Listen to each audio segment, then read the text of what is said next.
আসসালামু আলাইকুম বন্ধুরা, আমি ফাহাদ ইবনে কফিল চলে এলাম আপনাদের লিনাক্সের বেসিক আইডিয়া সেই টিউটোরিয়াল নিয়ে। তো আজকের ভিডিওর আমার যে মূল জিনিসটি থাকবে সেটি হচ্ছে লিনাক্সের যে টার্মিনাল প্রম্পট সেটি নিয়ে। তো আজকে থেকে আমাদের টার্মিনাল কমান্ড শুরু হয়ে যাবে। তো শুরুতে আমরা বেসিক কিছু কমান্ড নিয়ে কাজ করব। তো আগের পর্বে আমরা যে জিনিসটা দেখেছিলাম সেটা হচ্ছে লিনাক্সের যে ডাইরেক্টরি ফাইল স্ট্রাকচার সম্পর্কে আইডিয়া নিয়ে। তো আজকে আমরা শুরু করি টার্মিনাল। তো টার্মিনালের জন্য আপনার সর্বপ্রথম ওপেন ইন টার্মিনাল, এই টার্মিনালটি ওপেন করতে হবে। আপনারা দেখতে পাচ্ছেন যে উবুন্টুর যে টার্মিনাল সিস্টেম সেটির সাথে এটি সাদৃশ্য রয়েছে। তো সবার প্রথমে যে জিনিসটি দেখাবো সেটি হচ্ছে টার্মিনালের সিস্টেমটি কি। আপনার FAHAT ফাহাদ, এটি হচ্ছে আমার ইউজার আইডি। আমি যে মেশিনের যে ইউজার সেটির নেম, এবং লোকাল হোস্ট হচ্ছে আমার এই মেশিনের নেম। তো আপনারা চাইলে আপনাদের যে নেমটি আসবে সেটি এখানে দেখাবে, এবং আপনাদের যে মেশিনের নামটি দিবেন সেটি ওখানে দেখাবে। এবং এখানে যে রুট, সেই রুট হচ্ছে আপনি এখন কোথায় আছেন বা আপনি কোথায় কোন স্ট্রাকচারে আছেন। তো এখানে যে ডলার সাইনটি দেখতে পাচ্ছেন সেটি হচ্ছে আপনার ইন্ডিকেট করে যে আপনি একটি নর্মাল ইউজার। তো আপনার এই ইউজারে ফাহাদ যে ইউজারের যে পারমিশন সেটি নর্মাল পারমিশন। আমি যখন এখানে su কমান্ড দিব, মানে সুইচ ইউজার দিয়ে এন্টার প্রেস করব, তখন আমাকে পাসওয়ার্ড প্রম্পট করবে। সেটি হচ্ছে আমার যে ফাহাদ যে পাসওয়ার্ড সেটি নয়, সেটি হচ্ছে আপনার রুট পাসওয়ার্ড। তো আপনি যখন 1 2 3 বা আপনি রুট পাসওয়ার্ড দিবেন বা আপনি যে পাসওয়ার্ড সেট করেছেন দিবেন, তো এখানে দেখুন যে আপনি রুট নামে ইউজারে চলে গিয়েছেন। তো এই রুট হচ্ছে আপনার অ্যাডমিনিস্ট্রেটর। এবং আপনি দেখতে পাচ্ছেন যে ইউজারের নেম রুট, কিন্তু অ্যাট লোকাল হোস্ট রয়ে গিয়েছে, কারণ আমরা জানি যে লোকাল হোস্ট হচ্ছে আপনার পিসি নেম, এবং আপনি যে ডিরেক্টরিতে আছেন সেটি হচ্ছে রুট। আপনি যদি এখানে ls কমান্ড টাইপ করেন তাহলে দেখতে পারবেন যে আপনি কি কি কমান্ড দেখতে পাচ্ছেন, কি কি ফাইল দেখতে পাচ্ছেন। তো এগুলো সবই হচ্ছে এক একটি ডিরেক্টরি, সেটা আমরা জানি।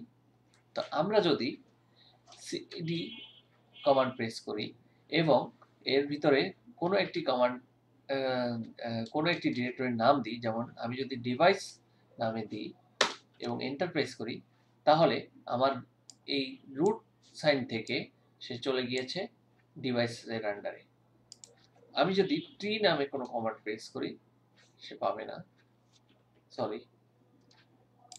আচ্ছা, ট্রি কমান্ডটি আমাদের সামনে আসবে, কারণ হচ্ছে আমারও এখানে অনেক রিপোজিটরি আছে ওগুলো সেট আপ দেওয়ার পরে। তো আমি এখন বেসিকই থাকছি। তো এখন আমি যদি এখানে এসে ls কমান্ড প্রেস করি, আপনি দেখুন যে আমার যে ডিভাইস নামে যে ফোল্ডারটি রয়েছে বা ডেভ ফোল্ডার, তো সেই ফোল্ডারের মধ্যে কতগুলো ফাইল আছে।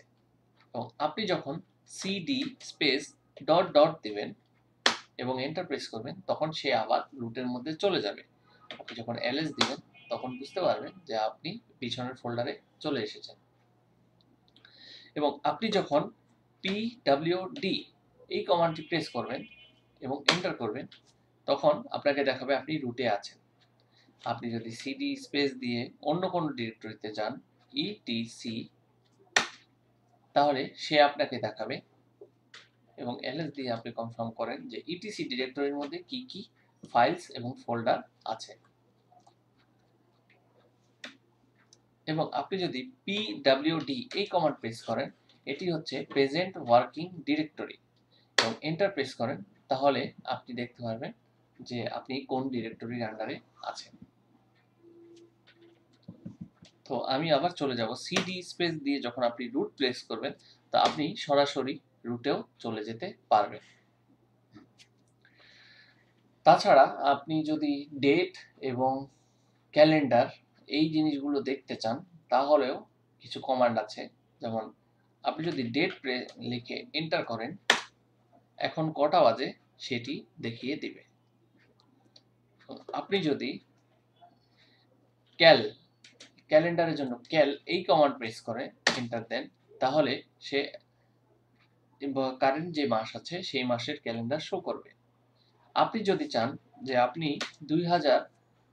1960 সালের ক্যালেন্ডার দেখবেন, তাহলে বেসিক্যালি আপনি লিখতে হবে 1960 এবং এন্টার দিবেন। সে আপনাকে 1960 সালের ক্যালেন্ডার দেখিয়ে দিবে। এবং আপনি যদি ক্যালেন্ডার লিখে 2022 সালের ক্যালেন্ডার লেখেন, মজার বিষয় সে আপনাকে 2022 সালের ক্যালেন্ডারও দেখিয়ে দিবে। তো এই ছিল কিছু বেসিক কমান্ড। পরবর্তীতে আমরা নেক্সট আরো অ্যাডভান্স কিছু কমান্ড দেখব। সো আজকের জন্য এই পর্যন্তই। থ্যাংক ইউ সবাইকে।